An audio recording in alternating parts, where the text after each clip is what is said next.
Shalom, shalom. Shalom.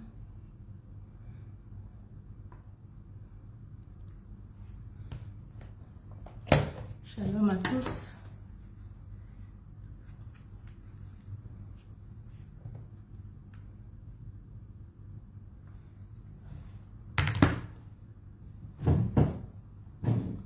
Shalom, shalom à tous. Shalom, shalom. Comment allez-vous?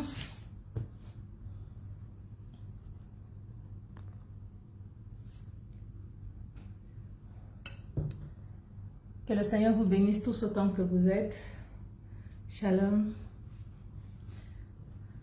Invite quelqu'un.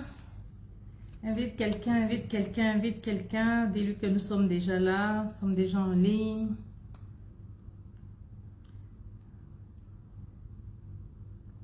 Nous allons partager la merveilleuse parole de Dieu. Bonne arrivée Aristide. Merci d'être là. Shalom. Que le Seigneur te bénisse abondamment pour ta fidélité. Que le Seigneur te bénisse abondamment. Partagez dans les groupes. On a commencé le travail de partage. Partagez dans les groupes. Partagez, partagez. Partagez dans les groupes. Pichou Nazimins. Shalom, bonne arrivée. Marius, merci d'être là. Shalom. Shalom à tous. Partagez, partagez, partagez, partagez, partagez dans les groupes. Partagez, partagez, commentez, mettez des likes, mettez des cœurs. Je ne vois pas les cœurs, je ne vois pas les cœurs, je ne vois pas les cœurs. Mettez les cœurs. Invitez les personnes qui sont d'habitude là, les personnes que vous voulez qui partagent le direct avec nous. Invitez tout le monde. Invitez, invitez, invitez, partagez, partagez, partagez. Shalom, shalom, shalom. Daniel Steve, bonsoir mon fils, que le Seigneur te bénisse abondamment. Shalom. Christy du bonheur. Ah ma fille, tu es là. Merci pour ta fidélité. Partagez dans les groupes, partagez dans les groupes, partagez, partagez, partagez. Moi j'essaye de...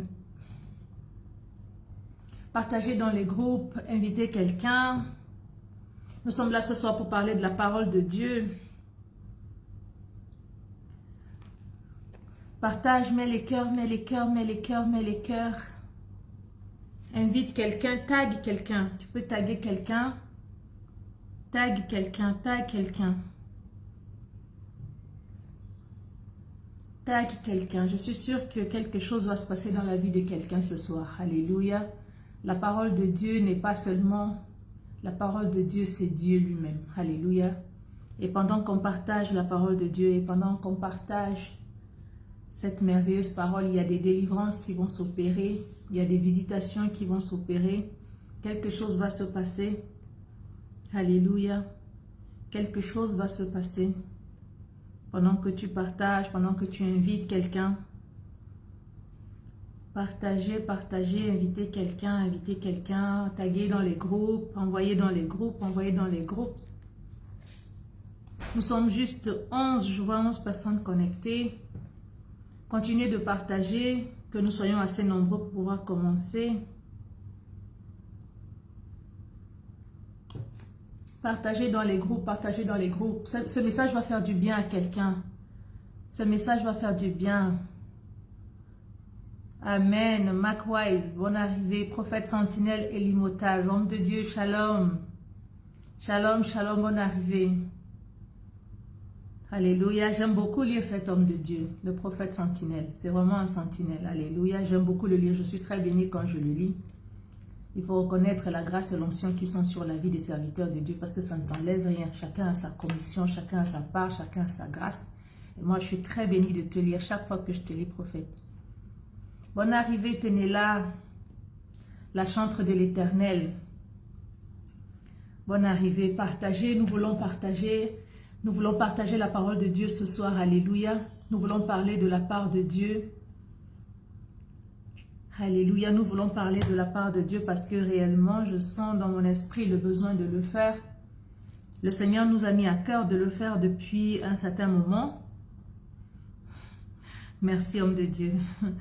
Le Seigneur nous a mis à cœur de le faire depuis un certain moment, justement parce qu'il y a beaucoup de lacunes et de limitations dans le corps de Christ. Et nous croyons que Dieu a véritablement appelé beaucoup d'hommes de Dieu, beaucoup de saints, beaucoup de personnes qui sont ointes, mais elles ont besoin d'être encore davantage équipées. Et je dis c'est avec beaucoup d'humilité qu'à un moment donné, il faut savoir prendre ce que le Seigneur a déposé dans la vie de d'autres personnes. Parce que nous sommes comme une main, nous sommes complémentaires. Alléluia. Nous sommes complémentaires. Il n'y a personne qui est le cœur de quoi que ce soit, il n'y a personne qui est le centre de quoi que ce soit, mais Dieu a placé les uns avec plus de grâce afin que les autres soient édifiés et les autres avec plus d'onction afin que d'autres soient aussi édifiés. Donc, il faut savoir avoir l'humilité de reconnaître la grâce dans la vie de l'autre pour pouvoir bénéficier de ce que Dieu a déposé dans sa vie. Alléluia, parce que nous en avons besoin. Amen. Donc, continue de partager. Nous sommes combien? Nous sommes juste 15 personnes. Nous voulons continuer de partager. Partage. Oui, je vais épingler le thème à la fin, ou je ne sais pas si je peux le faire maintenant, ou alors un administrateur est là. Vous pouvez mettre le thème. Nous allons parler des lois et des juridictions du royaume des cieux, du royaume de Dieu d'abord. Les lois et les juridictions du royaume de Dieu. Si quelqu'un peut épingler le thème, je pense que j'ai une administratrice là. Alléluia. Partagez, partagez, partagez, partagez. Encore, nous sommes 17, 18. Nous voulons être 20, 25. Nous voulons commencer rapidement. Nous voulons commencer à partager. Alléluia. Bonsoir, bonsoir, pasteur Erika. Je vois que mon administratrice est là. Ma fille chérie, bonne arrivée. Onction divine. Bonsoir, mon pasteur. Bonne arrivée, bonne arrivée. Invitez quelqu'un, partagez. Nous allons commencer. Alléluia. Beaucoup de personnes se demandent quelle est la différence entre le royaume de Dieu et le royaume des cieux. Parfois, j'ai dit le royaume de cieux. Après, j'ai dit non, le royaume de Dieu. Quelle est la différence entre le royaume de Dieu et le royaume des cieux? Alléluia. Donc, autant de choses dont on va parler ce soir. Alléluia. Beaucoup de personnes font l'amalgame. D'autres personnes ne savent même pas qu'il y a une différence entre le royaume des cieux et le royaume de Dieu. C'est vrai que nous faisons partie des deux royaumes. Nous faisons partie du royaume de Dieu et du royaume des cieux. Alléluia. Mais ceux qui sont dans le royaume des cieux ne font pas partie forcément du royaume de Dieu. Parce que le royaume de Dieu, c'est ici-bas. Je crois que quelqu'un commence à faire la différence. Les lois et les juridictions du royaume des cieux. Voilà, tu peux épingler ça. Mettez des cœurs, on est 18, on a de la peine à monter. Invitez quelqu'un, partagez. Nous sommes à combien de partages? 68 partages, continuez de partager, partagez, je vous en prie, partagez. Atteignons même la dernière fois nous avons fait 300 partages, c'était très joli, c'était très beau. Partagez dans les groupes. Alléluia, nous allons commencer. Amen. Le feu continuera de brûler au nom de Jésus. Le Seigneur nous a demandé de parler sur les réseaux sociaux. C'est vrai que beaucoup de personnes ne sont pas très intéressées par ce genre de choses. Bon, parce que le monde, l'ennemi utilise beaucoup les réseaux sociaux pour la distraction. Mais nous pensons que par la grâce de Dieu, le Seigneur aussi fait son travail au travers des réseaux sociaux et que ceux qui ont réellement faim et ceux qui brûlent vraiment de la parole de Dieu peuvent trouver aussi de quoi être consumés par les réseaux sociaux. Alléluia. Et par la grâce de Dieu, sur les réseaux sociaux, on a trouvé de magnifiques personnes. Comme mon frère le prophète Sentinelle qui est là, comme mes filles qui sont là. On a rencontré des personnes merveilleuses sur les réseaux sociaux. Partagez, partagez. Invite ton frère, invite ta soeur. C'est aussi ta manière de contribuer à l'avancement du royaume. Invite ton frère, invite ta soeur. Invite quelqu'un.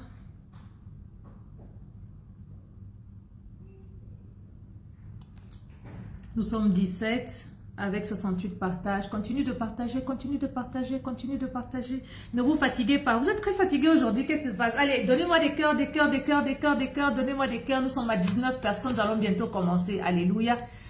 Alléluia, alléluia. Ce sont des thèmes en fait que j'ai choisis parce que ce ne sont pas des thèmes qu'on enseigne dans l'église. C'est très difficile qu'on parle de spiritualité à l'église parce que le mot spiritualité même n'existe pas dans la Bible. Alors pour qu'un pasteur te parle de spiritualité, tu vas te dire, mais pasteur, montre-moi le verset biblique là où on parle de spiritualité dans l'église, dans la Bible. Il n'y a pas le mot spiritualité. Que ce soit en français, en anglais, en latin, en hébreu, il n'y a pas le mot spiritualité. Donc ce sont des thèmes qu'on n'aborde pas. Alléluia, c'est pour ça que je veux que tu tailles quelqu'un. Nous sommes là pour grandir, nous sommes là pour avoir la vie de Dieu, nous sommes là pour avoir le feu de Dieu. Alléluia, nous sommes une génération différente, nous sommes un peuple différent, nous sommes à la fin des temps, nous ne pouvons pas être comme les autres. Alléluia, nous ne pouvons pas venir et passer comme ça, comme des personnes inaperçues. Nous devons impacter cette génération, nous devons impacter ce monde, nous devons faire la différence. C'est pour ça que nous sommes là ce soir. Invite quelqu'un qui a soif de connaître la vérité. Invite quelqu'un qui a soif de connaître la vie. Alléluia, parce que Dieu parle tantôt d'une manière, tantôt d'une autre. En m'écoutant, tu peux écouter la voix de Dieu te dire des choses, t'annoncer des oracles. Donc, invite quelqu'un, invite quelqu'un. Tu as un voisin, tu ne sais pas comment l'évangéliser. Tag-le sur le direct, invite-le sur le direct. Alléluia. Tu as quelqu'un que tu connais qui est en train de refroidir dans la foi, invite-le sur le direct. Tu as quelqu'un qui connaît même, qui a l'habitude d'aller chez les marabouts, invite-le sur le direct. Nous parlons des choses spirituelles ici.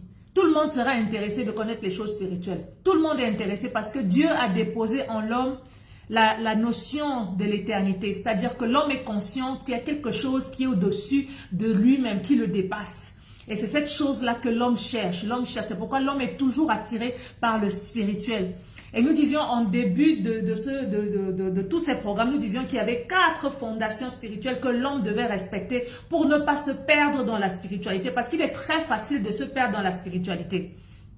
Alléluia. Tu peux commencer à vouloir rechercher. Tu dis, ok, la servante de Dieu a dit, nous sommes des êtres spirituels, nous sommes impliqués dans la spiritualité. Ok, je vais commencer à chercher la spiritualité, mais facilement, tu peux te perdre. Que ce soit dans les livres, les manuels, auprès de ce que les gens vont te dire. C'est pourquoi nous avons décidé de faire ce programme et nous avons commencé par les alliances. Nous avons dit qu'il y a 4 socles, 4 fondements.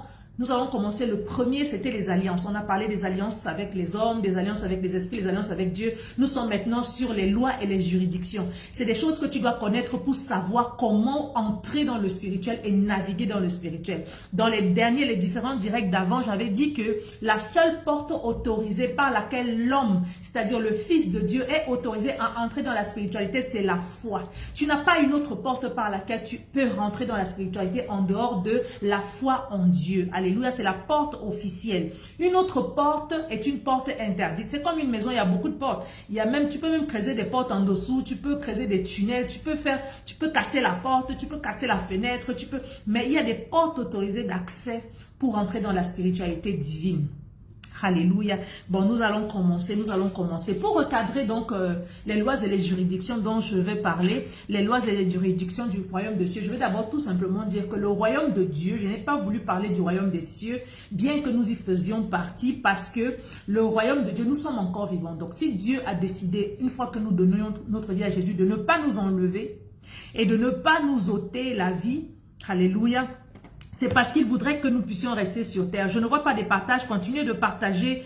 Partagez dans les groupes. Partagez dans les groupes. Partagez dans les groupes. N'ayez pas peur de partager. N'ayez pas honte qu'on vous affiche une étiquette de celui-là qui partage toujours les vidéos de Dieu. N'ayez pas honte. C'est une gloire. C'est une grâce. C'est-à-dire que vous vous connectez à mon ministère et tout ce que je fais et toutes les bénédictions, toutes les grâces que Dieu va me donner seront aussi votre partage. Les couronnes que Dieu va me donner seront aussi votre partage. Donc, il y a plusieurs manières de se connecter et de recevoir l'héritage de Dieu. Si tu ne peux pas faire le même travail ou tu peux avoir le même impact, tu peux te connecter à la personne qui le fait d'une manière ou d'une autre et recevoir aussi sa récompense. Donc, partagez dans les groupes, partagez, alléluia. J'étais en train de dire que Dieu a décidé de ne pas nous enlever, de nous laisser sur la terre. Et le Seigneur le dit. Il dit, le royaume des cieux est au milieu de vous. À cette époque, il était le seul parce que les autres n'avaient pas encore conscience et il commençait à peine son ministère. Et il parlait de quoi? Il parlait d'un ensemble de personnes qui sont définies, qui ont la même identité. C'est-à-dire que nous avons l'identité de Christ parce que nous sommes nés de nouveau. Nous avons la même identité. Nous sommes en alliance avec Dieu. Mais nous habitons dans un territoire qui n'est pas forcément délimité par des dimensions, donc une superficie précise. C'est-à-dire que le territoire est sur toute l'étendue de la terre, mais on se ressemble en quoi? On se ressemble par notre identité. Donc, ce qui nous lie, c'est notre identité. Alléluia. C'est notre similarité. C'est notre appartenance au royaume des cieux, mais en étant sur la terre. Alors, nous sommes les composants, nous sommes les membres du royaume de Dieu. Donc, la différence, c'est donc ça. La différence, c'est que le royaume des cieux n'est pas dans ce monde physique, mais c'est dans une dimension spirituelle et c'est bien déterminé, c'est bien délimité. De manière spirituelle, on sait exactement d'où est-ce que le royaume de Dieu, des cieux commence et où est-ce que le royaume des cieux s'arrête. Mais le royaume de Dieu sur la terre n'est pas délimité comme les autres royaumes par une superficie quelconque, mais elle est juste symbolisée par les habitants, les membres qui le comprennent, c'est-à-dire nous les habitants du royaume de Dieu. Alléluia. Donc je vais dire les lois et les juridictions que Dieu nous donne. En entrant dans un royaume, comme nous sommes entrés dans le royaume de Dieu par la foi, nous avons donné nos vies au Seigneur Jésus-Christ. On a parlé des différents types d'alliances. On a cité la fois passée les 5 types d'alliances. Comment on fait pour entrer en alliance avec Dieu, les différentes étapes par lesquelles nous entrons en alliance avec Dieu. Et on a dit que quand on avait fait ces 5 étapes, on était effectivement en alliance avec Dieu. On avait parlé de l'alliance par la parole. Quelqu'un était là, il se souvient, on avait parlé de l'alliance par le sang, on avait parlé de l'alliance par le sel, on avait parlé de l'alliance par la nourriture, on avait parlé de l'alliance par la semence. Et on disait que par ces 4 caractéristiques et ces 4 alliances, une personne rentre effectivement dans toute sa dimension, dans toute la dimension de son être physique et spirituel en alliance avec Dieu. Alléluia. Et maintenant, quand tu rentres dans un royaume, comme par exemple, nous sommes dans ce direct de plusieurs nationalités directes, de plusieurs nationalités, dans ton pays de naissance, maintenant que tu es né enfant de Dieu, je prends l'exemple de ta naissance humaine, dans ton pays de naissance humaine, tu trouves des lois, tu trouves des juridictions, tu trouves justement des lois et des juridictions qui régissent le pays dans lequel tu es. Et tu dois connaître les lois et les juridictions qui régissent le pays dans lequel tu es parce que ce sont ces lois, c'est l'obéissance à ces lois et ces juridictions qui fait justement de toi un bon citoyen de ce pays. Alléluia. Gloire à Dieu, prophétesse Ernestine. Bonne arrivée sur le direct. Merci d'être là. Je vois aussi ma fille Sylvie qui est là. Donc, quelqu'un comprend ce que je dis. Bonne arrivée, pasteur Eric. Shalom, shalom. Merci d'être là.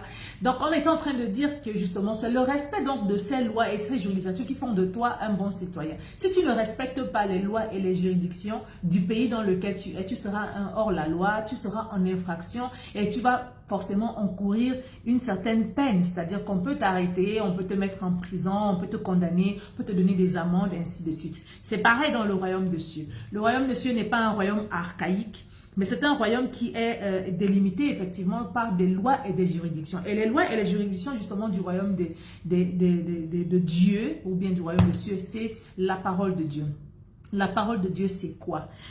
La parole de Dieu, c'est quoi? Avant de venir en répondre à cette question de la parole de Dieu, c'est quoi? Je vais d'abord nous dire de manière brève, le besoin de la parole est né d'où? D'où est-ce qu'est né le besoin pour nous de la parole de Dieu? D'où est-ce qu'est né le besoin pour nous d'avoir la connaissance des juridictions ou alors le besoin de savoir les juridictions? On doit savoir qu'avant qu'on ne vive sur la terre, quand vous lisez la parole de Dieu dans le livre de Genèse 1 à 3, on va voir plusieurs choses qui se passent. Alléluia, shalom Moïse, soyez bienvenus sur ce direct. On va voir plusieurs choses qui se passent. Éventuellement, on voit dans Genèse 1 comment Dieu crée tout l'univers. Dans Genèse 1, il crée d'abord le monde spirituel, il crée le monde physique, après il crée la terre. Alléluia, il crée l'homme dans la terre et il donne à l'homme des instructions sur la terre. Après, on va voir Genèse 2. On dit que maintenant Dieu crée. Il planta un jardin en Éden et il y plaça l'homme. C'est-à-dire qu'on voit directement ici qu'il y a déjà 2 mondes en réalité. Il y a un monde que Dieu a créé, qu'il a appelé terre, et il y a un autre endroit que Dieu a parlé. Il a parlé de ça comme Gan Eden, comme on le dit en hébreu, donc le jardin d'Éden, et dans lequel il a placé l'homme. Et on voit que quand il place l'homme, il ne donne pas les mêmes instructions que de l'autre côté. Donc, quand il était sur la terre, il a dit, tu vas dominer, tu vas te multiplier, tu vas. Mais quand il rentre, quand il place l'homme dans le jardin, il dit, tu vas protéger, tu vas garder le jardin. Et on voit que c'est deux choses parallèles en fait. C'est 2 choses parallèles. Et parallèles pourquoi? Si on va ouvrir dans le livre d'Ézéchiel 28 et qu'on le lit, on lit à partir d'Ézéchiel 28 verset 13, Vous pourrez faire la lecture pour vous parce que c'est un peu long. Vous allez voir que dans ce passage, on parle aussi d'un autre être qui était déjà dans le jardin d'Éden. Alléluia. Est-ce qu'on doit lire ce passage? Est-ce que c'est nécessaire de pouvoir le lire? Je ne sais pas si c'est nécessaire, mais dans ce passage, il est dit qu'il y avait un être qui était en Éden, le jardin de Dieu, et qui était habillé de topaz et de toute forme de pierres précieuses. Et la Bible plus tard nous parle de ça, Ézéchiel 28, verset 13, oui. Shalom, bonne arrivée, Verana. Et la Bible nous parle de ça, effectivement. Et la Bible nous dit que cet être-là, à un moment donné, finalement, c'est comme si je vais ouvrir ça. Hein? C'est comme si je vais ouvrir Ézéchiel. On y va. C'est mieux parfois la lecture que de paraphraser. Je vais lire rapidement. Je vais lire rapidement pour qu'on puisse comprendre. Je suis en train de parler de d'où est venue l'importance de la parole. Alléluia. À partir du verset 13 d'Ézéchiel 28. Nous lisons dans le nom de Jésus-Christ de Nazareth. La Bible déclare ceci. La parole de l'Éternel me fut adressée en ces mots. Je commence au 11 là. Verset 12, il dit B. Tu lui diras, ainsi parle le Seigneur l'Éternel, tu mettais le sceau à la perfection, je suis à 12. Tu étais plein de sagesse, parfait en beauté, tu étais en Éden, le jardin de Dieu, tu étais couvert de toute pierre, de toute espèce de pierre précieuse, sardoine, topaz, diamant, chrysolite, onyx, jape, saphir, escarboucle, émeraude et or. Tes tambourins et tes flûtes étaient à ton service, préparés pour le jour où tu fus créé. Tu étais un chérubin protecteur aux ailes déployées. Je t'avais placé et tu étais sur la sainte montagne de Dieu. Tu marchais au milieu des pierres étincelantes. Tu as été intègre dans tes voies depuis le jour où tu fus créé jusqu'au jour où l'iniquité a été trouvée chez toi. Par la grandeur de ton commerce, tu as été rempli de violence et tu as péché. Je te précipite donc de la montagne de Dieu et je te fais disparaître, chérubin protecteur, du milieu des pierres étincelantes. Alléluia, on va s'arrêter là. On voit qu'il y avait déjà un autre être au niveau de l'Éden. C'est-à-dire qu'en réalité, de la période où la Bible dit que Dieu planta un jardin et Dieu plaça l'homme, ce n'était pas effectivement au moment de la Genèse. Le jardin d'Éden existait déjà parce qu'il y avait un autre être qui était déjà dans le jardin. On en parle ici dans le livre d'Ézéchiel 28. Donc maintenant, cet être est parti. On l'a précipité, on l'a jeté. Maintenant, il y a un autre être qui est venu, Adam qui est arrivé, qui a été placé dans le même jardin. Et quand on regarde un peu plus loin au verset 3, on voit qu'il y a quelqu'un, la Bible appelle le Nahash, le séparateur, qui vient pour tenter l'homme, pour que l'homme aussi soit expulsé. Mais on comprend tout de suite que ce qui se passe dans le livre de Genèse 2, en réalité, ce n'est pas dans le monde, en fait, c'est dans une autre dimension, en fait. Je veux dire la dimension spirituelle ici, et que tout ce qui se passe là-bas, en fait, est dans le but d'expulser l'homme, justement, de cet endroit, alléluia, spirituel, dans lequel il a été placé, comme on dirait comme en remplacement de quelqu'un qui était déjà là et qui avait été expulsé. Nous allons lire un peu pour le comprendre, Psaume 82, verset 1. Est-ce que quelqu'un peut ouvrir le Psaume 82, verset 1? Psaume 82, verset 1. On va lire un peu quelque chose dans le Psaume 82, verset 1. Psaume 82, verset 1.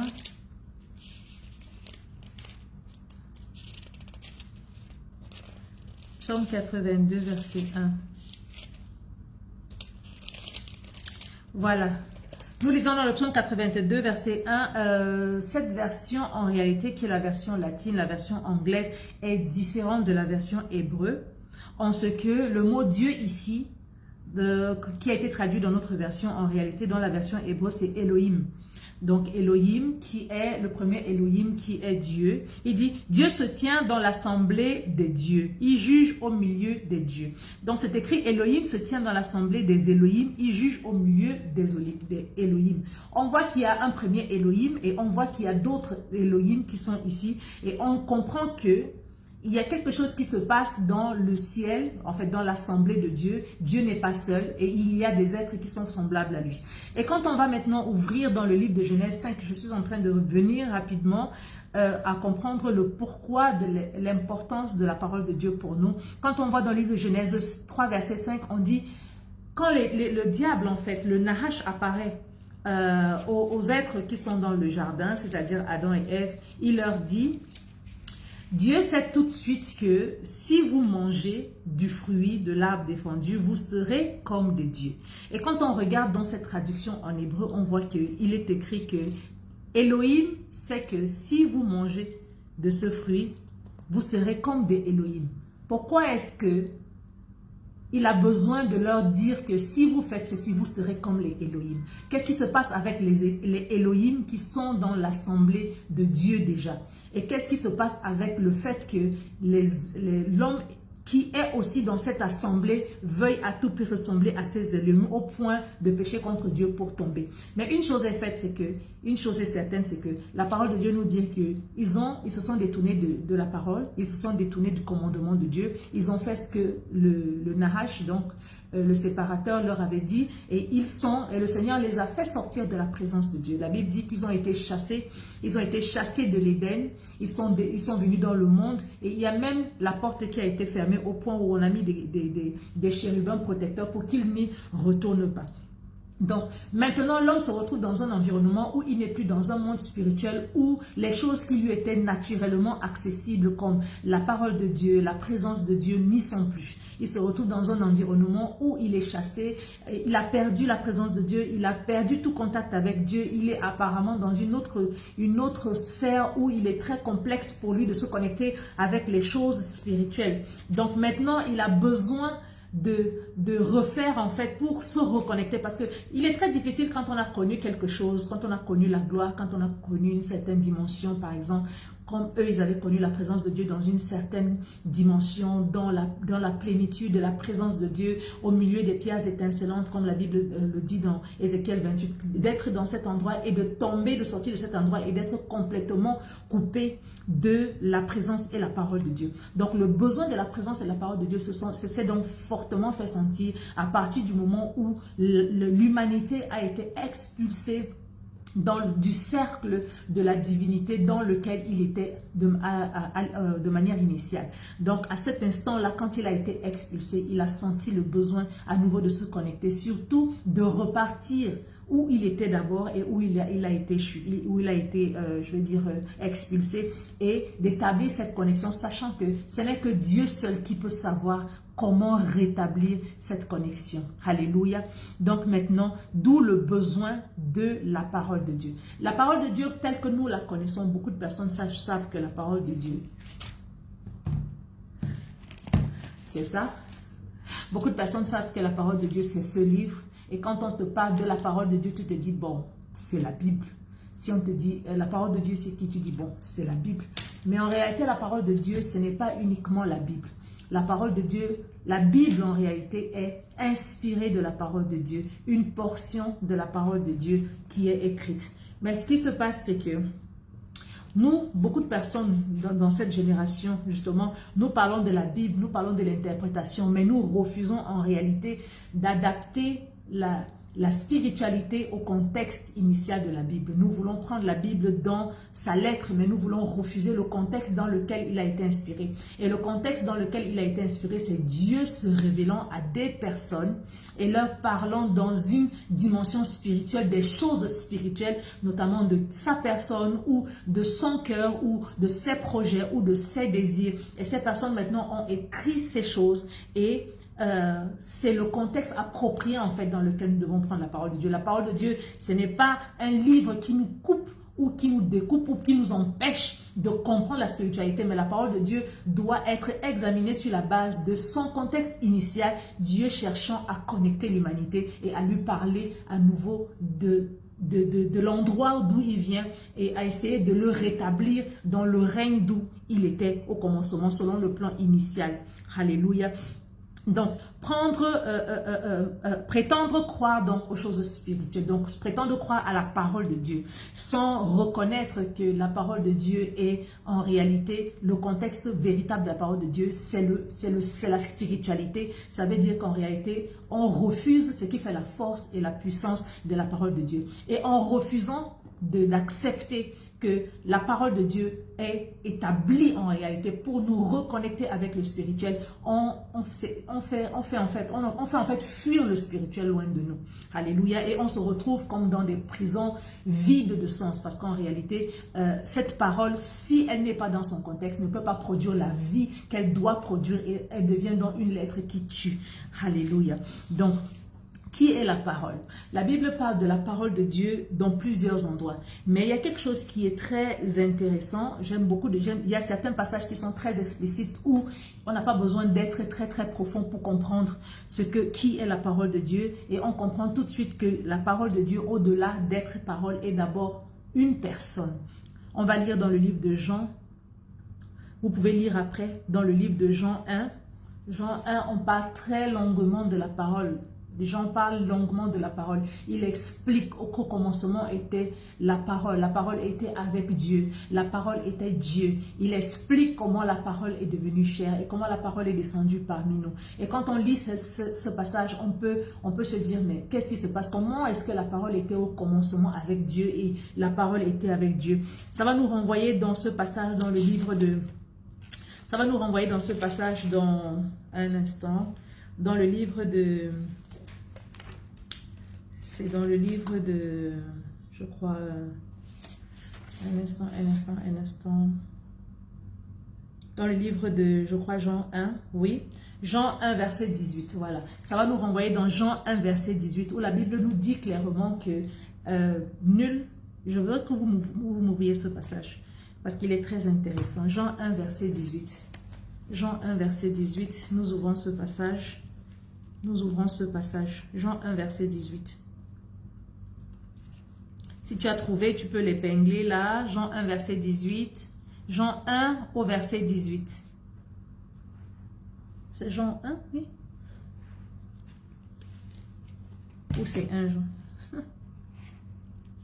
Jean 1, verset 18. Quelqu'un l'a trouvé?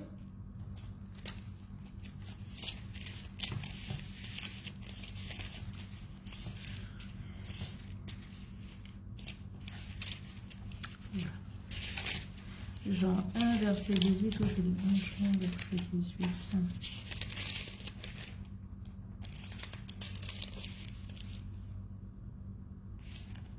Quelqu'un l'a trouvé?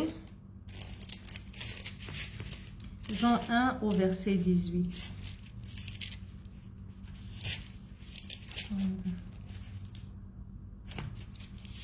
Qu'est-ce qu'il est écrit? Voilà. Jean 1, verset 18. Personne n'a jamais vu Dieu. Le Fils unique qui est dans le sein de Dieu est celui qui l'a fait connaître. Effectivement, c'est ça. La Bible dit que personne n'a jamais vu Dieu, mais le Fils unique qui est dans le sein de Dieu qui l'a fait connaître. Donc, quand on lit, en fait, quand on reçoit par la révélation la parole de Dieu, il est clair que, en fait, l'Esprit de Dieu vient de Dieu. Je vais dire quoi? Tu es, par exemple, je vais prendre un exemple simple sur toi aujourd'hui. J'essaie de prendre vraiment des choses très terre à terre pour qu'on puisse comprendre les choses vraiment de manière terre à terre. C'est vrai qu'on a beaucoup la parole de Dieu, on lit beaucoup, mais parfois on n'arrive pas à comprendre certaines choses. Et quand on appréhende les choses terre à terre et qu'on comprend les choses simplement, parfois c'est souvent le canal pour mieux progresser spirituellement. Donc quand tu commences à comprendre que la parole de Dieu c'est une personne, mais ce n'est pas un message, ce n'est pas une lettre, c'est pas quelque chose qui est écrit, c'est pas un livre, tu apprends à mieux d'avoir de meilleurs rapports en fait avec la parole de Dieu. La Bible déclare que la parole de Dieu était dans le sein de Dieu. Donc c'est comme quoi, comme toi, avant que tu ne parles, avant que moi par exemple maintenant, avant que je ne parle, ma parole est à l'intérieur de moi, ma parole est dans mon sein. Alléluia. Donc, la parole est dedans. Jusqu'à ce que je l'ai dite, elle est à l'intérieur, elle est dans mon sein. Donc, c'est exactement comme ça. C'est ce qui fait qu'au commencement, Dieu voulant se révéler à son humanité. Parce que quand Dieu a fini de créer toutes choses, Dieu étant tellement immense, parce que Dieu Elohim, justement, qui est au pluriel, ça veut dire que plusieurs en un, il dit je suis Elohim. C'est-à-dire Elohim, en fait, en grec, en hébreu, le him, c'est le pluriel. Elohim, donc Dieu il dit, moi l'Elohim, ton Dieu, je suis un, tu n'auras pas d'autre Dieu devant ma face. Donc comment il met pluriel et il dit qu'il est un, donc c'est ce qu'on doit comprendre, c'est ce qu'on a pris pour faire la Trinité, pour dire que, Alléluia. Pour dire que le Seigneur étant un, la parole en lui a jailli. Il a décidé de faire sortir la parole, que la parole à l'intérieur de lui puisse jaillir, afin que les êtres qu'il a créés, que toute la création puisse le comprendre, en fait, le connaître. Parce que Dieu, dans son immensité, est tellement grand qui, regardez quelqu'un qui a créé quelque chose et qui est à l'extérieur de cette chose, et il a créé quelque chose pour que la créature puisse comprendre le Créateur. C'est tellement immense qu'il a fallu que le Créateur puisse sortir quelque chose, en fait, puisse se révéler d'une certaine manière pour que la création puisse le comprendre. Donc, le Seigneur a libéré sa parole. Il a envoyé sa parole pour que sa parole puisse venir rencontrer sa création et qu'au travers de sa parole, que sa création puisse le connaître. Alléluia, parce que la Bible déclare que Dieu habite dans une lumière inaccessible. Donc les anges même n'ont pas la capacité de voir Dieu dans sa forme originelle parce qu'il est une lumière éblouissante, il est dans une nuée ténébreuse. Il y a beaucoup de mystères autour de Dieu, ce qui fait que toute sa création n'a pas la capacité de le voir physiquement. Donc Dieu maintenant, pour ne pas créer un pont entre sa création et lui, il s'est révélé par sa parole. Donc la parole qui était dans le sein de Dieu est sortie de Dieu. Et c'est cette parole qui, avec le temps, au temps marqué de Dieu, s'est revêtue de la chair. Alléluia. Elle est rentrée dans le sein d'une femme. Elle a porté la chair pour venir se manifester à la chose la plus précieuse de Dieu, l'humanité. Alléluia. Et je disais dans le dernier... Shalom, shalom, Maman Victoire, Holy Spirit Ministry. Je suis très honorée de te voir, servante de Dieu, femme de feu. Shalom. Donc, je disais la dernière fois dans le dernier audio, la dernière vidéo que la chose la plus précieuse de Dieu, c'est l'humanité parce que l'humanité est la seule chose que Dieu a pris de lui-même pour créer. Donc, toute chose, Dieu a parlé, la parole créatrice, mais quand il a créé l'homme, il a soufflé, il a pris une partie de lui. C'est d'où est né le mariage parce que Dieu, en se séparant d'une partie de lui et en créant l'homme, a eu besoin que l'homme à nouveau s'unisse à lui pour qu'ensemble, ils forment la personne qu'il était avant d'avoir été créé. Donc en fait, nous sommes une partie de Dieu. C'est pourquoi Dieu, nous sommes très précieux aux yeux de Dieu. Et c'est pourquoi Dieu, pour nous ramener à lui, a voulu se révéler à nous. Et il a donc, la parole donc est sortie de lui. Et la parole tout au long de l'histoire a été communiquée. Elle a apparu. Elle s'est manifestée. On a des manifestations de la parole dans l'Ancien Testament. Elle a pris une forme humaine. Elle s'est manifestée comme un ange, elle s'est manifestée comme un homme à Abraham, elle s'est manifestée tout au long de l'Ancien Testament. Et dans les temps de la fin, elle est entrée dans le sein d'une femme et elle a revêtu la chair et elle est née sur la terre et elle s'est manifestée au milieu de nous en allant jusqu'à mourir à la croix pour nous. Alléluia. Donc la parole de Dieu, c'est un être humain, c'est Dieu qui s'est fait chair. Alléluia, c'est des choses qui sont tellement grandes et mystérieuses que les personnes qui ne peuvent pas, qui n'ont pas l'Esprit de Dieu, ne peuvent pas comprendre un mystère aussi grand. C'est pourquoi je prie que l'Esprit de Dieu vraiment touche toutes les personnes. Alléluia, merci femme de Dieu. Je prie que l'Esprit de Dieu touche les personnes qui vont écouter cet audio pour qu'ils puissent vraiment comprendre le mystère de Dieu. Pourquoi un Dieu si grand peut devenir aussi petit au point de se manifester à sa créature, au point de prendre l'apparence de sa créature, au point de se révéler de manière humaine à sa créature. Alléluia, pour que sa créature puisse comprendre l'immensité de sa grandeur, puisse comprendre la profondeur de son amour et puis comprendre que le Seigneur a vraiment besoin de nous. Alléluia, il a besoin de nous d'un amour véritable et sincère, pas parce que nous lui donnons quoi que ce soit, parce qu'il est Dieu en lui-même, mais parce que dans son amour, il est attaché à nous. Alléluia. Parfois, quelqu'un ne te donne rien, mais l'amour que tu as pour cette personne, tu es toujours attaché à la personne. On te demande même, mais qu'est-ce que tu cherches même derrière la personne là? Tu ne peux pas expliquer, mais ton amour te lie à la personne, alors que la personne même, parfois c'est une personne même nuisible, parfois c'est une personne même qui n'est pas importante, parfois c'est une personne même, alléluia, mais l'amour a un lien tellement fort que tu as besoin de prendre cette personne. Tu as besoin que la personne soit là où tu es, alléluia. Et c'est cet amour que Dieu a pour nous. Il est venu payer le prix à la croix pour nous, donc verser le sang qui pouvait nous purifier, nous laver, nous justifier, nous ramener dans la plénitude de là où nous étions avant que nous ne puissions pécher, là où l'ennemi nous a fait sortir. Alléluia. Donc aujourd'hui, je voudrais que tu saches que la parole de Dieu, c'est un être spirituel. c'est une personne. Alléluia. Donc quand Dieu se révèle à toi, quand Dieu te parle, sache que Dieu est une personne, que la parole c'est une personne. Maintenant, comment la parole se révèle à toi? La parole s'est révélée dans plusieurs manières dans l'Ancien Testament. La parole s'est révélée de manière à ce que les hommes puissent l'écouter, de manière à ce que les hommes puissent le voir. Elle a été écrite, on le dit dans le livre de Timothée, 1 Timothée 3, verset 16. Il est écrit que la parole de Dieu nous a été donnée afin que l'homme de Dieu, donc nous, soyons enseignés, soyons édifiés, soyons affermis et propres à toute bonne œuvre. Donc Dieu nous a donné sa parole afin de vraiment nous équiper, de nous révéler qui il est. Alléluia. Dieu honore sa parole parce que Dieu est sa parole. Alléluia. La Bible dit que quand il donne sa parole, lui-même, il s'empresse de l'accomplir. Alléluia. Donc maintenant, je veux parler d'un axe très important que le Saint-Esprit m'a demandé de vraiment accentuer. C'est la parole révélée. Donc la parole écrite tout à l'heure, c'est le logos. Certaines personnes, quand on dit souvent le logos, ils ne comprennent pas. Le logos, c'est quoi? Le logos, c'est cette parole que Dieu a permis qu'elle soit écrite par des fragments. Elle a été écrite. Si moi j'aurais existé dans le temps d'avant, j'aurais certainement aussi un nom dans la Bible. Alléluia. J'aurais certainement écrit. Donc tous ces fragments de ces prophètes qui ont été écrits ont été rassemblés et ont été racolés, rafistolés. Alléluia. Beaucoup de fragments ne figurent pas dans la Bible. Beaucoup de fragments, ce n'est pas moi qui le dis, vous pouvez faire vos études personnelles. Beaucoup de fragments de la parole ancienne ne figurent pas dans la Bible.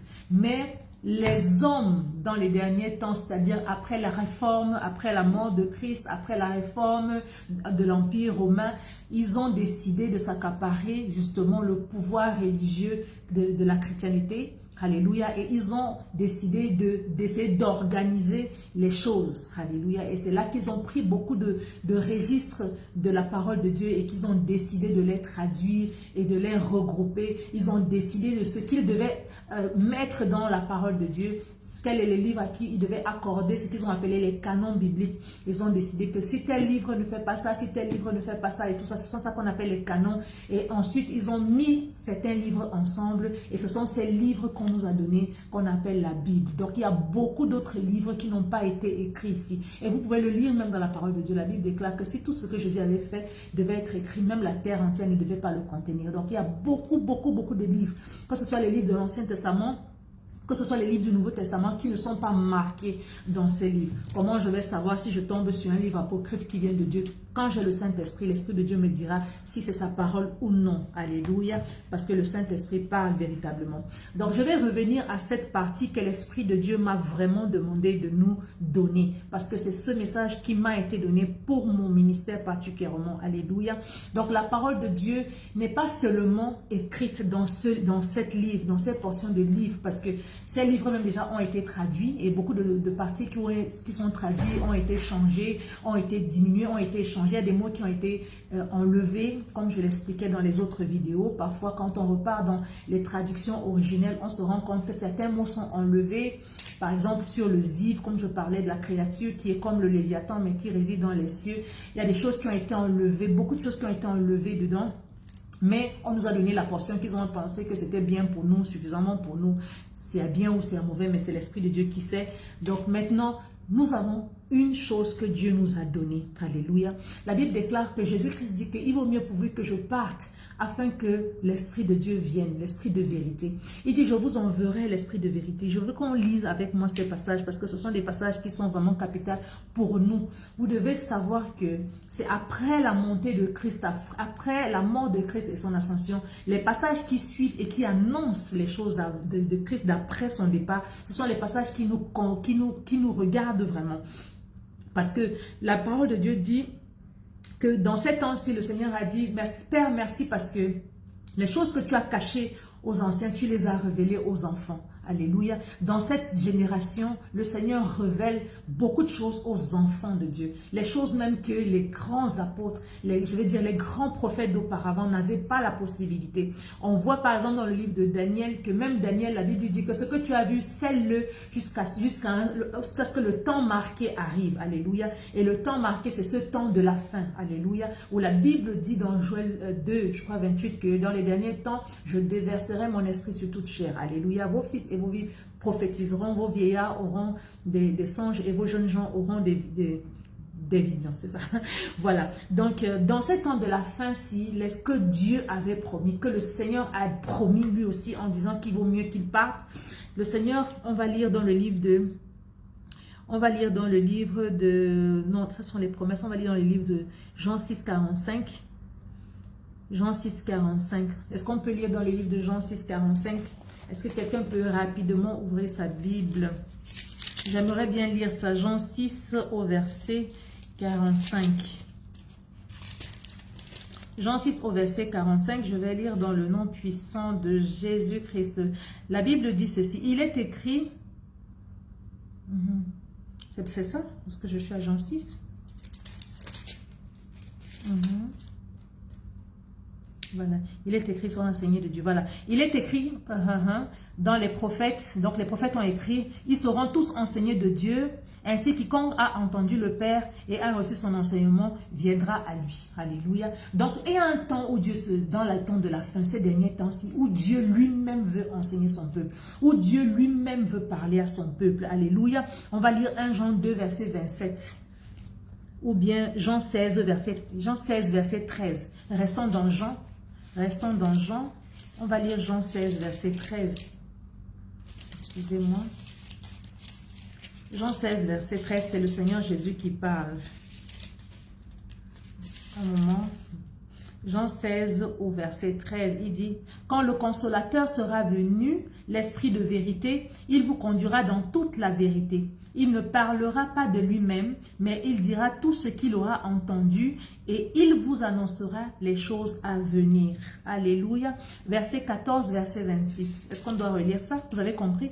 Quand le consolateur sera venu, l'Esprit de vérité, il vous conduira dans toute la vérité. Il vous conduira dans la vérité. Il ne parlera pas de lui-même. Ça veut dire que le consolateur va parler. Alléluia. L'Esprit Saint parle.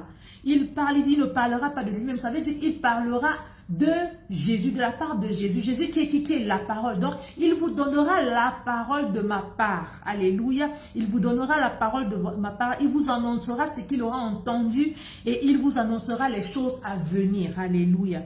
Donc, de manière prophétique. On va lire dans Jean 14, 26. Jean 14, 26. Parce que parfois, quand tu lis, on te dit que tu as pris tout ça là-haut. Donne-nous la parole de Dieu, donne-nous la révélation. Je vais vous dire que, en réalité, cette parole n'est pas complète. Alléluia. Elle n'est pas complète. La Bible dit, mais le consolateur, l'Esprit Saint, que le Père enverra en mon nom, vous enseignera toutes choses. La Bible dit, il vous enseignera toutes choses. Mais aujourd'hui, nous sommes très choqués parce que le consolateur est là, mais quand le consolateur veut enseigner, l'Église de Christ est la première à rejeter l'enseignement du consolateur. Et c'est ça en fait le message que le Seigneur voulait me dire, qu'aujourd'hui, dans les temps de la fin, quand Christ veut parler à son Église, l'Église n'est pas prête de l'écouter. L'apôtre Paul, quand il est venu et qu'il a enseigné tout ce qu'il a enseigné à l'Église, où est-ce qu'il a pris tous les enseignements qu'il a enseignés à l'Église? Il a pris ça par le Saint-Esprit. C'est l'Esprit de Dieu qui lui a enseigné toutes ces choses, qui lui a montré toutes ces choses. Et à cause de ça, il a écrit des lettres qu'il a laissées à l'Église. Alléluia. Mais aujourd'hui, quand l'Église, quand le Saint-Esprit veut enseigner, quand le Saint-Esprit veut parler à l'Église, quand le Saint-Esprit veut se révéler, quand il veut annoncer les choses à venir, ou bien quand il veut conduire dans la vérité, l'Église est la première à refuser. On dit non, ce n'est pas écrit. Tu as pris ça où? Ça c'est pas dans la Bible. Je veux vous poser la question de savoir que l'apôtre Paul, quand il a écrit toutes ces lettres, il les a prises où? L'apôtre Pierre, quand il a écrit toutes ces lettres, il les a prises où? Tous ces hommes, ces anciens qui ont existé avant nous, qui ont écrit ces lettres, où est-ce qu'elles les ont tirées?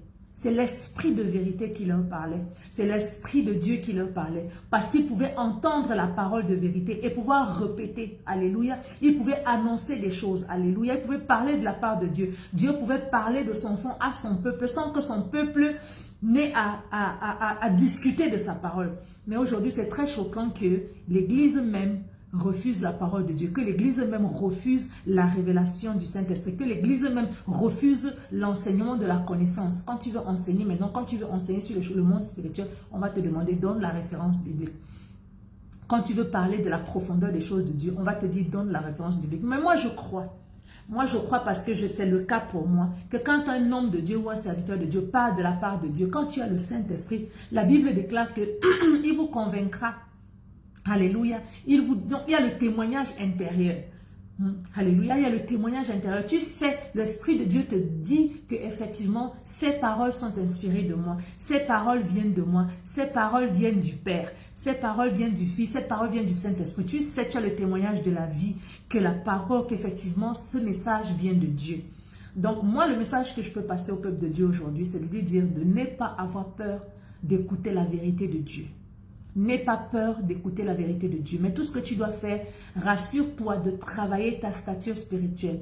Parce que la stature spirituelle, donc la croissance, l'âge, la taille que tu as dans le règne spirituel, détermine aussi la mesure que Dieu peut te remplir. Et dans cette mesure, tu peux mieux évaluer, jauger, juger, sous-peser, tamiser et passer au filtre et au tamis tout ce que tu entends d'un nouvel. Parce que l'ère vient et est déjà venue où Dieu va susciter des hommes et des femmes qui vont parler au-delà de ces livres. Ils vont parler au-delà de ces livres. Ils vont annoncer des oracles qui n'ont jamais été entendus. Parce que c'est biblique. La Bible le dit. Alléluia. Dans le livre de Daniel 12, 14, c'est annoncé que la connaissance va augmenter dans ces temps de la fin. Dans le livre d'Habakkuk 2, au verset 14, on dit que la connaissance de Dieu remplira la terre. La terre sera remplie de la connaissance de la gloire de Dieu. Donc Dieu veut se révéler au monde. Parce que le temps est venu, c'est le temps de la fin. Dieu veut se révéler. Dieu veut apparaître. Jésus veut apparaître aux gens. Dieu veut parler. Dieu veut prendre des gens par la main, les emmener dans le règne spirituel. Dieu veut te montrer des choses. Dieu veut nous enseigner les lois du règne spirituel. Dieu veut nous enseigner les lois de la prospérité. Dieu veut nous enseigner les lois de... Je vais même choquer quelqu'un en te dire que toutes les lois en fait que le monde des ténèbres utilise ont été trichées dans le royaume des cieux, ont été volées dans le royaume des cieux parce que Satan ne crée rien. Mais pourquoi est-ce que l'église n'est pas au courant de toutes ces lois? On va te dire non, ça c'est le mysticisme. Le diable n'a rien fabriqué. Le diable n'a rien fabriqué. Toute la connaissance qu'il a, c'est la connaissance qu'il a prise dans les cieux. Toute la connaissance qu'il a, c'est la connaissance qu'il a prise au ciel. Et Dieu veut nous donner toutes ces connaissances aujourd'hui. Mais nous ne sommes pas prêts. Nous ne sommes pas prêts. L'église n'est pas prête. Et c'est vraiment une très grande faille et une très grande lacune pour l'église corps de Christ de ce temps. Parce que Dieu ne peut pas vraiment se manifester dans toute sa puissance si nous ne pouvons pas reconnaître la magnitude dans laquelle le Saint-Esprit veut nous enseigner, veut nous communiquer la connaissance. Parce que la connaissance, c'est la clé en réalité. Quand tu as la connaissance, tu ne vas pas transpirer comme celui qui fait des efforts. Tu vas aller droit au but parce que tu sais exactement le code. Tu sais exactement ce qu'il faut faire. Alléluia. Il y a un mystère dans la Bible. La Bible dit que quand Abraham avait envoyé son serviteur pour aller chercher une femme à Isaac, j'ai étudié ce passage. Est-ce que vous savez que de l'endroit où Abraham était dans les chaînes de Mamré jusqu'à là où Rebecca était, ça faisait 2 semaines de marche à pied. 2 semaines de marche à pied. J'ai étudié géographiquement, j'ai pris les lieux géographiques, j'ai fait des études. On te donne l'itinéraire, on te dit ça fait 2 semaines avec les chameaux, 2 semaines. Mais la Bible dit que le serviteur d'Abraham est parti le matin et quand le soleil se couchait, il était déjà à la porte de la ville. Alléluia. Il était déjà à la porte de la ville. Ça veut dire quoi? Ça veut dire qu'il avait une certaine connaissance que Dieu lui avait donnée. Puisque Elimelech, je crois que c'était son nom, était celui à qui Abraham pensait donner tout son héritage. Donc, Abraham l'avait bien appris dans les choses spirituelles. Il avait bien communiqué les choses spirituelles. Il connaissait ouvrir les portails des territoires. Je n'ai pas envie que les gens commencent à signaler ma vidéo. Il connaissait comment ouvrir les portails. C'est-à-dire qu'il a ouvert un portail, il est parti d'un lieu A à un lieu B qui pesait 2 semaines dans la marche avec les chameaux à pied, en cheval. Il est arrivé en quelques heures. Mais tous ces secrets aujourd'hui, nous ne les connaissons pas. Nous ne connaissons aucun secret. Les Juifs ont les secrets de la prospérité qui leur ont été communiqués. Nous ne les avons pas. On dit nous sommes des enfants de Dieu, nous sommes fils d'Abraham. Nous n'avons rien d'Abraham. Nous n'avons aucun secret, nous n'avons aucune connaissance, nous n'avons aucune vérité. Nous n'avons rien du tout que la religion dans laquelle on nous garde embrigadés et dans laquelle on veut nous maintenir au point où quand même tu veux, par la puissance du Saint-Esprit, sortir de la religion, les gens veulent te fusiller comme on voulait lapider Jésus à tous les coups. Alléluia. Mais je crois que le temps est venu où véritablement Dieu va équiper les serviteurs de Dieu de sa connaissance. Et il y aura de plus en plus de personnes atypiques, de plus en plus de personnes inconventionnelles, de plus en plus de personnes qui vont briser les codes des religions pentecôtistes, évangéliques, adventistes, baptistes, pour pouvoir donner la véritable connaissance de Dieu, la véritable parole de Dieu et voir la manifestation du Saint-Esprit. Même comme l'Église même aujourd'hui ne sait pas reconnaître la manifestation du Saint-Esprit. Quand on voit la manifestation du Saint-Esprit, on dit c'est les démons, on dit c'est les mamiwata, on dit c'est les esprits des eaux. C'est malheureux et ça fait pitié, ça fait pleurer. Parce que quand tu sais que tous ces esprits-là ne sont que des créatures qui ont pris un peu de pouvoir. Alléluia. Mais c'est ce qui s'est passé, c'est que la Bible déclare dans le livre de Psaume que nous étions créés légèrement inférieurs aux Elohim. Aux Elohim, ça veut dire que nous étions un peu inférieurs à Dieu. Mais lorsque nous avons péché, nous sommes passés en bas de l'échelle. C'est normal que toutes ces puissances puissent manifester plus de puissance que nous. Mais avec l'Esprit de Dieu, il y a des possibilités. Il y a la possibilité de revenir à la statue parfaite de Christ et de regagner sa position spirituelle, sa position céleste dans la puissance, dans la grâce, dans la parole et dans toutes les manifestations de la puissance du Saint-Esprit qui vont avec. Mais ma question c'est que est-ce que le monde est prêt à accepter cette dimension de la manifestation de Dieu sans te condamner? Ça c'est une réponse qui reste vraiment à répondre à chacun. Donc voilà, je pense que nous avons terminé pour aujourd'hui.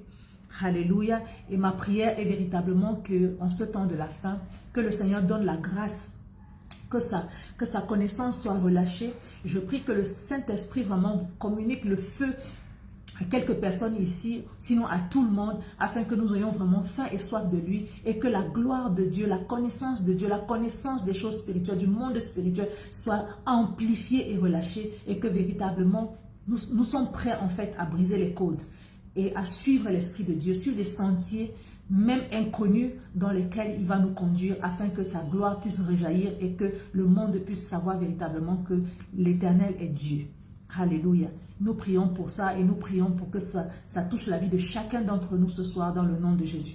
Nous sommes fatigués des conventions, nous sommes fatigués des blocs, des carrés dans lesquels on a mis le Seigneur. On a dit Jésus est comme ça, il est dedans. S'il ne sort pas de là, la religion, tout ça, nous on est fatigués de ça. On veut véritablement expérimenter la gloire de Dieu et sa présence et sa puissance dans toute la dimension au nom de Jésus-Christ de Nazareth. Donc voilà, j'en ai terminé pour aujourd'hui et nous nous retrouvons dimanche prochain pour clore le sujet de la parole de Dieu. Alléluia. Merci, merci, merci. Est-ce que quelqu'un a des questions? On prend rapidement les questions.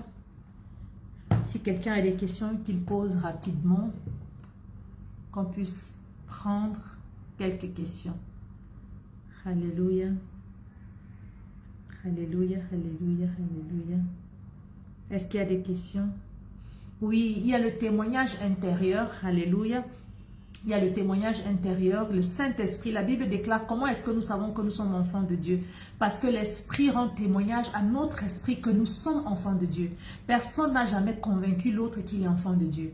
Et si tu n'as pas ce témoignage intérieur où l'Esprit même te rend témoignage, par exemple, de certaines choses, ça veut dire qu'il y a un véritable problème. Alléluia. Il y a aussi la paix du Saint-Esprit. La Bible dit que la paix de Christ qui surpasse toute intelligence garde votre cœur. La paix de Christ, en réalité, c'est une paix qui est surnaturelle. Ce n'est pas une paix qui vient qui part quand il y a des problèmes. C'est une paix qui doit être avec toi partout et à tout moment. Que tu sois en train de te noyer dans je ne sais pas quel souci, que tu sois dans quel que soit quel avion, la paix de Christ doit garder ton cœur parce que ce n'est pas une paix ordinaire. Ce n'est pas la paix qui vient quand tu as l'argent ou la paix qui vient quand tu es en bonne santé. C'est la paix de Dieu qui te donne véritablement la paix. Alléluia. Donc il y a aussi ça. Quand la paix de Dieu te quitte, ça veut dire que l'Esprit de Dieu est en train de te donner en fait un signal pour te dire que il n'est pas là en fait. Ou alors ce n'est pas sa volonté, ou alors ce n'est pas son message, ou ce n'est pas sa parole. Par exemple, lorsque tu reçois une prophétie ou une parole qui vient d'un serviteur de Dieu, parce qu'il y a plusieurs canaux par lesquels le Seigneur peut parler.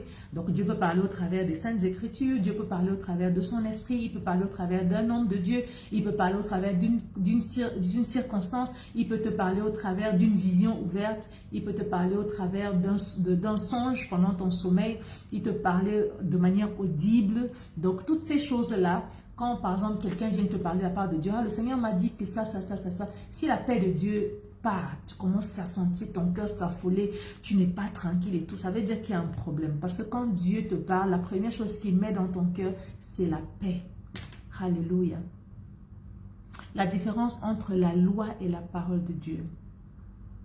La loi, en fait, on peut dire que la loi, c'est les différents... Dans le cadre de la parole de Dieu, dans le cadre de l'Ancien Testament, la loi a été donnée à Moïse. Et la loi, en réalité, c'est parce que Moïse, au moment où il a reçu la loi de Dieu, c'était Dieu est en train de former en fait une nation. Dieu est en train de former une nation atypique dans laquelle la loi devait être comme la juridiction justement de cette nation et lui, Dieu, devait être comme le président. Alors il a demandé à Moïse de prendre cette loi-là et de l'établir et c'est pourquoi vous voyez beaucoup de lois. Il y a des lois financières, il y a des lois ceci, il y a des lois cela. Mais la loi en réalité, quand on traverse le contexte de Moïse, la loi devient comme une règle, une ordonnance à obéir et à ne pas transgresser. Donc ça c'est au-delà de l'ère de Moïse. Si je vais expliquer au-delà, si je veux parler de la loi, parce qu'il y a plusieurs types de lois. Si je veux parler par exemple de la loi que Dieu met dans nos cœurs, parce que Dieu dépose aussi sa loi dans nos cœurs, dans notre conscience. Il y a une loi qui est dans notre conscience, qui nous dicte déjà dès qu'on est enfant ce qu'on doit faire et ce qu'on ne doit pas faire. C'est une sorte de loi. Alléluia. Il y a beaucoup de types de lois que Dieu met, il grave dans nos cœurs, comme maintenant nous en tant qu'enfants de Dieu, il dit que je graverai ma loi dans leur cœur. Donc c'est en fait des ordonnances de Dieu, c'est sa parole qu'il met et qui nous interdit, qui nous donne en fait une ligne de conduite à tenir et des lignes à ne pas dépasser. Dieu nous dit par exemple, ok, tu ne voleras pas, c'est une loi qui est dans l'Ancien Testament, mais qui peut être valide même après le Nouveau Testament parce que tu ne peux pas voler, c'est une loi éternelle. Donc, parce qu'il dit que celui qui vole restituera 7 fois. Donc, c'est une loi spirituelle et c'est une loi divine que Dieu met dans nos cœurs et qui nous donne une limite à ne pas dépasser pour rester dans le cadre de ce que Dieu voudrait, de la volonté de Dieu. Maintenant, quelle est la parole de Dieu? Je disais tantôt que la parole de Dieu, c'est Dieu lui-même. Dieu est sa parole. Alléluia. Dieu s'est manifesté à l'humanité au travers de sa parole qui a jailli de lui. La Bible déclare que la parole de Dieu était dans le sein de Dieu. Et la parole de Dieu a fait connaître de Dieu parce que c'est Christ qui était dans le sein qui est sorti. Maintenant, nous avons connu la parole de Dieu comme Christ parce qu'il est descendu, il a pris un corps de chair. Et quand il a pris un corps de chair, on l'a nommé. On l'a nommé Christ, mais auparavant, avant qu'il n'ait le nom de Jésus-Christ de Nazareth, Yeshua HaMashiach, il était la parole de Dieu. On le connaissait, l'univers le connaissait comme la parole de Dieu. Alléluia, c'est la différence avec la parole de Dieu. La parole de Dieu, c'est une personne maintenant qui établit des lois, qui sont des ordonnances à ne pas dépasser. Alléluia. Effectivement, un seul iota ne dépassera pas parce que Dieu, c'est sa parole. Dieu, c'est sa parole et Dieu ne peut pas changer sa parole parce que sa parole révèle qui il est. Et comme Dieu est éternel et qu'il ne peut pas changer, donc sa parole demeure à jamais. Alléluia. Donc, c'est ça. Hello, Vicky, Elsa, shalom, shalom. Tu arrives presque à la fin. Est-ce qu'il y a une autre question? Quelqu'un a une autre question? Quelqu'un a une autre question? On va prendre encore quelques questions. Le but de la parole de Dieu, c'est de le révéler, en fait. Le but de la parole de Dieu, c'est de se révéler à sa création. Et c'est de se révéler à sa création. Parce que si Dieu ne se révèle pas à nous et si Dieu ne vient pas vers nous, en réalité, nous n'avons aucun moyen d'aller à lui.